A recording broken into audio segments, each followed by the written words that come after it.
দুদক থেকে চাকরিচ্যুত মোহাম্মদ শরীফুদ্দিনের চাকরি ফেরত দেওয়ার নির্দেশ দিয়ে রায় দিয়েছেন হাইকোর্ট। সেই সঙ্গে ফেরত দিতে হবে বেতন সহ সব পাওনা ও সুযোগ সুবিধা। শরীফকে চাকরি থেকে অপসারণের ঘটনা দুঃখজনক বলে পর্যবেক্ষণে দিয়েছেন আদালত।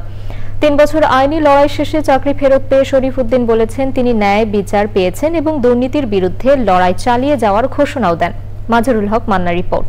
বান্ডেল থাকলে প্রতি সেনমানিতে টাকা বাঁচবে। বিকাশ সেনমানি বান্ডেল কিনে জিতুন প্রতি লেনদেনে।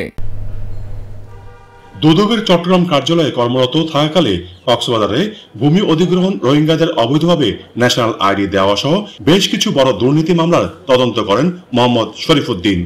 এতে একাধিক মহলের রোশনালে পড়েন তিনি। তার বিরুদ্ধে 3টি বিভাগীয় মামলা দেয় দুদক। এরপর 2023 সালের 16 ফেব্রুয়ারি প্রজ্ঞাপনের মাধ্যমে শরীফুদ্দিনকে চাকরি থেকে অপসারণ করা হয়। এই সিদ্ধান্ত চ্যালেঞ্জ করে হাইকোর্টে মামলা হলে রুল জারি করা হয়েছিল। রুলের শুনানি শেষে রায় ঘোষণা করেন আদালত।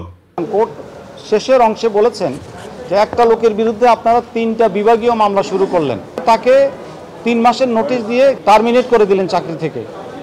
এতে প্রমাণিত হয় যখন কোনো কর্তৃপক্ষ নিশ্চিত হয় যে বিভাগীয় মামলায় তাকে শাস্তি দেওয়ার মতো উপাদান পাওয়া যাবে না, তখন আপনারা এই আইনের এই হার্শ সেকশনটা অ্যাপ্লাই করে একটা স্থায়ী কর্মচারীকে চাকরিচ্যুত করেছেন, যেটা অন্যায়।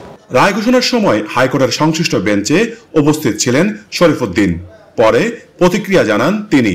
আমি প্রায় 3.5 বছর আইনি লড়াই লড়েছি, আমার লয়ার জানে, তো স্যার জানে আমি কতটা ঢাকা চট্টগ্রাম আসা করছি। যাক, আলহামদুলিল্লাহ আমি অবশ্যই ন্যায় বিচার পেয়েছি, সব দুঃখ কষ্ট মুছে গেছে। শরীফুদ্দিন যাদের বিরুদ্ধে রিপোর্ট দিয়েছেন তাদের বিপক্ষে এখন পর্যন্ত কোনো পদক্ষেপ নেওয়া হয়নি বলে হাইকোর্টকে জানান দুদকের আইনজীবী। মাজহারুল হক মান্না, চ্যানেল আই, ঢাকা।